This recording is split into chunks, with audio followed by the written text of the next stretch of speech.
नमस्ते।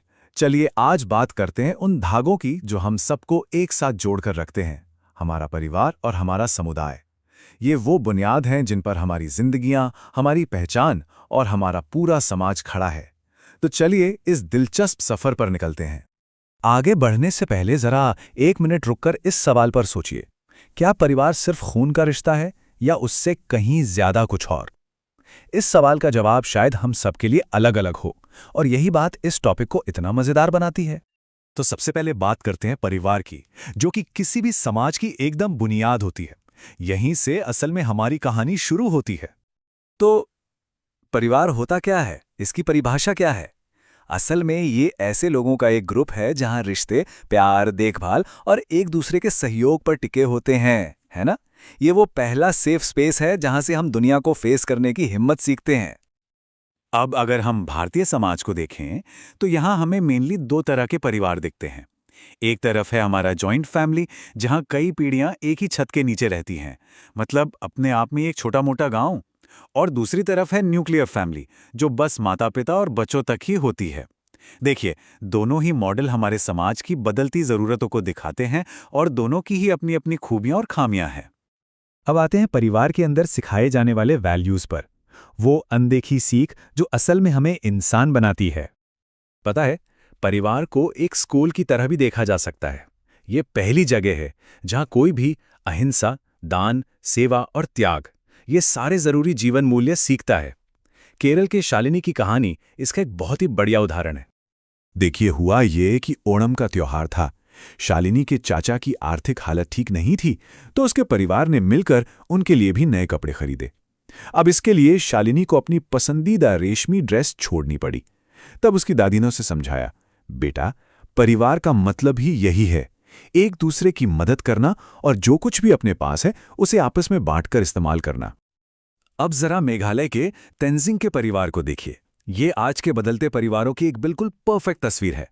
यहाँ माँ काम करती हैं तो पिताजी घर के कामों में पूरा हाथ बटाते हैं। दादा दादी भी अपना रोल निभाते हैं, कहानियां सुनाकर और पढ़ाई में हेल्प करके। ये परिवार एक टीम की तरह काम करता है, जहां हर कोई अपना अपना योगदान दे रहा है। तो चलिए अब इस दायरे को परिवार से एक कदम और आगे बढ़ाते हैं और बात करते हैं समुदाय की, क्योंकि सच तो ये है कि कोई भी परिवार अकेला नहीं रह सकता। तो ये समुदाय यानी कम्युनिटी आखिर है क्या? सीधी सी बात है, ये आपस में जुड़े हुए लोगों और परिवारों का एक समूह है, जो अलग अलग वजहों से एक साथ आते हैं और अक्सर अपने रिसोर्सेज को शेयर करते हैं। कह सकते हैं कि ये परिवारों का एक नेटवर्क है। तो आखिर वो क्या चीजें हैं जो हमें एक साथ लाती हैं? सोचिए जरा। त्योहारों का उल्लास, शादियों का जश्न, खेतीबाड़ी में एक दूसरे का हाथ बटाना और पानी और जंगल जैसे जो हमारे साझे रिसोर्सेज हैं, उनकी देखभाल करना, असल में यही वो बंधन हैं जो एक समुदाय को जिंदा रखते हैं। अब देखते हैं समुदाय की असली ताकत। जब एक पूरा समुदाय सच में एक साथ मिलकर काम करता है तो क्या कमाल हो सकता है। चलिए कुछ असली कहानियों से इस बात को समझते हैं। सबसे पहले चलते हैं मध्य प्रदेश भील समुदाय की कहानी सुनने। ये तस्वीर जो हम देख रहे हैं, ये हलमा परंपरा की है। सोचकर देखिए, जब झाबुआ का पूरा इलाका सूखे की चपेट में था, तो भील समुदाय के हजारों लोग बिना किसी पैसे की उम्मीद के एक साथ आगे आए। क्यों? सिर्फ अपने समुदाय और अपनी धरती माँ के प्रति कर्तव्य की भावना से। और उन्होंने पेड़ लगाने के लिए हजारों गड्ढे खोद डाले। और ये देखिए, ये है उस निस्वार्थ कोशिश का नतीजा। तालाब खोदे गए, हजारों पेड़ लगाए गए और उस बंजर जमीन में जैसे फिर से जान आ गई। ये इस बात का जीता जागता सबूत है कि जब लोग एक साथ खड़े हो जाते हैं तो वो पूरा का पूरा नजारा बदल सकते हैं।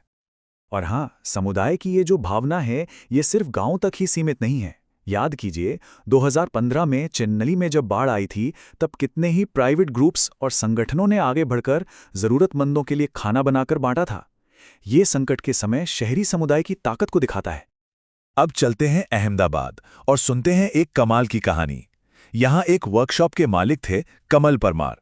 उन्होंने सड़क पर रहने वाले वंचित बच्चों को देखा और वो सिर्फ समस्या को देखकर आगे नहीं बढ़ गए, बल्कि खुद उसका समाधान बन गए। उन्होंने क्या किया, अपने काम के बाद शाम को इन बच्चों को पढ़ाना शुरू कर दिया। और जानते हैं क्या हुआ?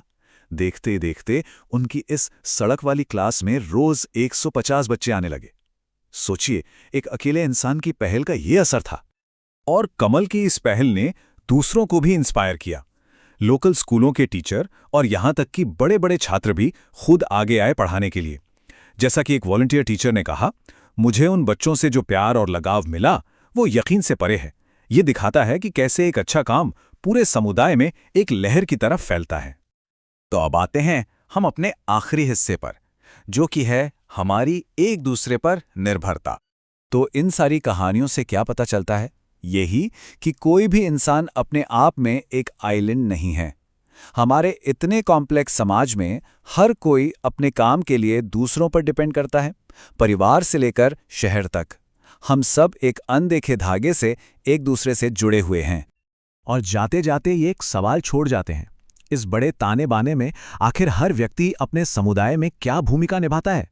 ये एक ऐसा सवाल है जिसका जवाब हम सभी को अपने अंदर ही खोजना है।